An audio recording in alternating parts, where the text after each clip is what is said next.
दीपावली क्या है? विदेशी ब्राह्मणों का सबसे बड़ा घोटाला क्या है? मूल निवासियों के वास्तविक इतिहास को खंडित करके अपना ब्राह्मणीकरण करना। तो ये कैसे हुआ, देखिए, इसको ध्यान समझिए आप लोग। दीपावली एक महत्वपूर्ण बौद्ध उत्सव है और वह सम्राट अशोक के प्राचीन दीपोत्सव से संबंधित है। रामायण के अनुसार चैत्र महीने में राम अयोध्या आए थे।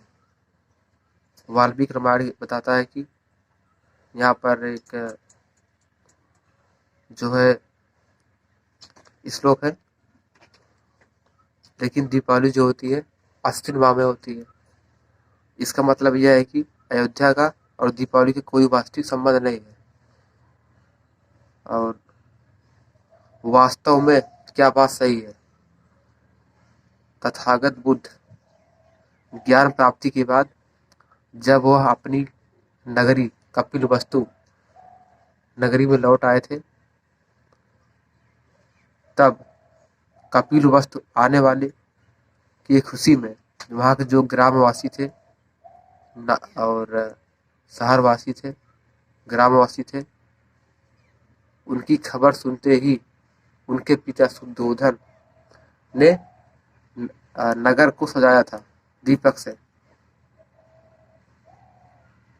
अश्विनी माह में, मतलब एक महीना होता है अश्विनी माह, तथागत बुद्ध कपिलवस्तु आए थे और उसी की खुशी में पूरे कपिलवस्तु में मिठाई बांटी गई और रात को दीप जला करके नगर को रोशनी में सजाया गया।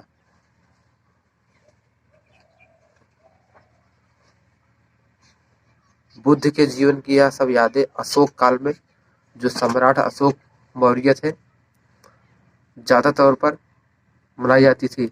बुद्ध ने राजकाज त्याग करके जीवन धारण करके सम्राट अशोक और सम्राट हर्षवर्धन एक राजा थे, हर 5वें साल पंचवर्षिका नामक बड़ा उत्सव मनाते थे और अपना संपूर्ण राजकाज त्याग करके कुछ दिनों के लिए बौद्ध भिक्षु बन जाते थे। ये कहाँ मिलेगा आपको? Reference the legend of king Ashoka, John S strong. तो जो सम्राट अशोक मौर्य थे क्या किए थे? वो सम्राट अशोक मौर्य क्या किए थे? बुद्ध की कपिलवस्तु नगरी भेंट को ध्यान में रख करके सम्राट अशोक ने अश्विनी माह में 84,000 स्तूप बनाने का निर्णय लिया और वह अश्विनी माह में ही पूरा हुआ। इसी के खुशी में उन पर दीप जलाए गए। तब उस समय क्या हुआ कि महावंश में वह नजारा ऐसा था कि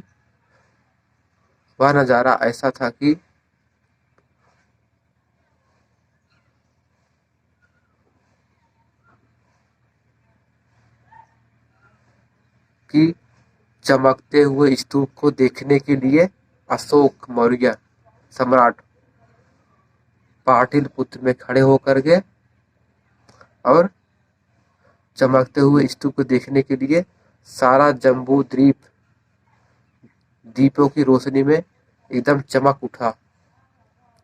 मतलब ये है कि जब भारत जो है अखंड भारत था, सम्राट अशोक के समय बौद्ध भारत था, तब वहां पर बहुत ही शांति थी अपने भारत में।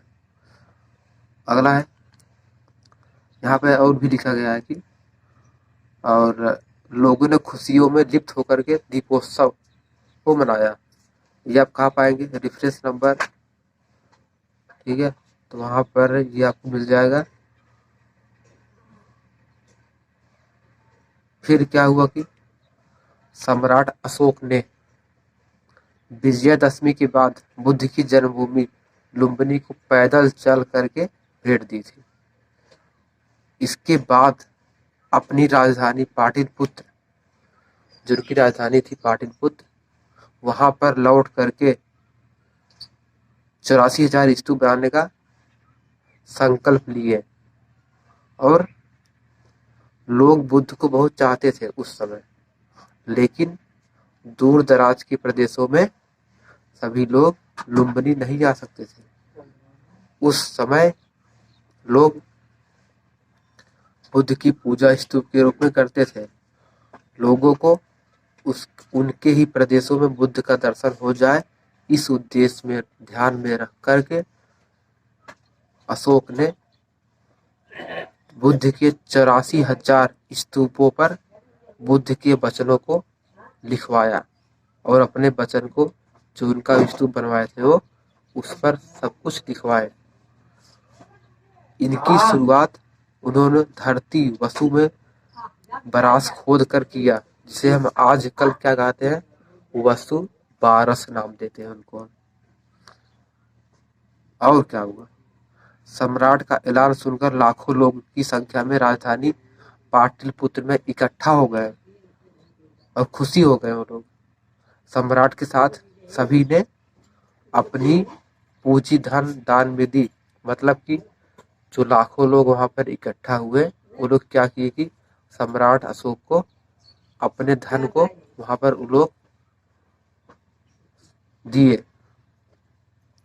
इसी तरह जो धनराशि जमा हुई, उसी को ही हम क्या बोलते हैं, धन की राशि या धन तेरस का नाम पड़ा। तो ब्राह्मणीकरण ने क्या किया कि इसको हाईजेक कर लिया। अब देखिए आगे क्या होता है। आगे जो है, धन जमा होने के बाद उनकी गिनती की गई और बुद्ध की माता, उनकी माता का क्या नाम था, महामाया। ठीक है, महामाया उनका नाम था, उनके माता का। और क्या हुआ, और उन्हीं माता को, महामाया, लक्ष्मी के रूप में प्रकट किया गया बाद में। बौद्ध धर्म को हाईजेक करके हिंदू धर्म वाले उनको हाईजेक करके बाद में क्या किए, लक्ष्मी बना दिए। नेक्स्ट है, बौद्ध भिक्षु जो होते थे ना, रात को धम्म का मार्गदर्शन करते थे। मतलब कि अपने धम्म का प्रचार प्रसार करते थे। इसलिए उल्लू जो होते हैं ना, उल्लू पंछी, उनको हम धम्म का प्रतीक मानते हैं, उल्लू। क्योंकि उस टाइम सभी सो जाते हैं, लेकिन जो उल्लू होता है वो सब जागते रहते हैं। इसलिए बौद्ध सम्राट मिनांडर ने अपने सिक्कों पर जो है उल्लू पक्षी को अंकित किया था। और क्या हुआ था, और एक इतिहास इसका और भी है। तब सम्राट अशोक ने क्या किया था कि एक और काम किया हो, स्तूपों के साथ साथ 3 जगहों पर जो बुद्ध का चरण था, उनको एक मतलब कि फैलाने की कोशिश करे दुनिया में। 3 जगहों पर, एक का क्या था, महाबली अशोक बली, ठीक है, ठीक है। और महाबली अशोक बली ने बुद्ध गया में और अनेक जगहों पर बनाया। अपने उनके जो उनका पैर था, उनके पाद को अनेक जगहों पर वो प्रतिस्थापित करवाए अशोक ने। और क्या हुआ, महाबली सम्राट अशोक बली राजा द्वारा स्थापित बुद्ध के प्रतिपदों को पूजने का दिन है। अब नेक्स्ट क्या है, लोग खुश हुए और कहने लगे कि महाबली सम्राट अशोक का राज ऐसे ही जिंदगी भर रहे, पीढ़ी दर पीढ़ी आता रहे। वो लोग इतना खुशी हो गए उनके प्रति, वह कभी खत्म ना हो। ब्राह्मणवादी इंद्र ने महान सिंधु घाटी सभ्यता नष्ट कर दी थी। और क्या हुआ, जिसकी यादें लोगों के दिमाग पर अशोक के समय भी तरोताजा थी। इसलिए लोग कहते हैं कि इंद्र की सत्ता कभी नहीं आए, अशोक सम्राट का राज जुग जुग में आए, हर समय आए। और क्या हुआ, फिर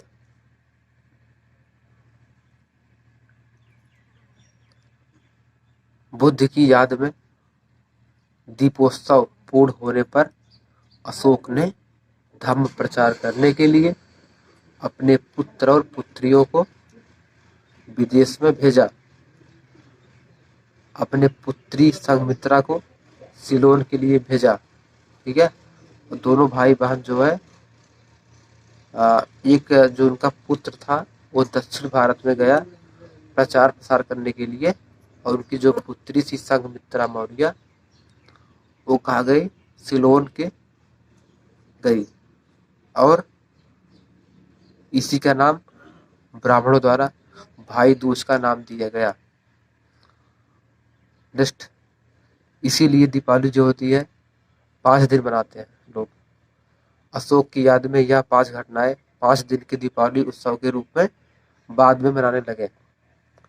सम्राट हर्षवर्धन के समय भी अशोक के दीपोत्सव को जो है इसी तरह दीपावली जो है प्राचीन बौद्ध उत्सव है। ठीक है, तो इस तरह से जो है बौद्ध धर्म को हाजिर किया गया। ठीक है, दीपदान उत्सव है, दीपदान उत्सव है ये, इस तरह से इनको हैक किया गया था। और दीपावली जो है एक बौद्ध उत्सव है। यहाँ पर जब ब्राह्मणों का कब्जा हुआ आर्य लोग का, ब्राह्मणवाद का, तो वो लोग क्या किए कि दीपावली को हाईजेक कर लिए, अपने हिसाब से उसको लिख दिए। तो यही है दीपावली का इतिहास। और ये पूरा भारत बौद्धमय है। जहाँ भी आप खुदाई करते हैं तहाँ ही बुद्ध की मूर्ति निकलती है। इस तरह से काम है। ठीक है, तो आज के लिए बस इतना ही। धन्यवाद। आप कमेंट जरूर करें, लाइक करें। धन्यवाद।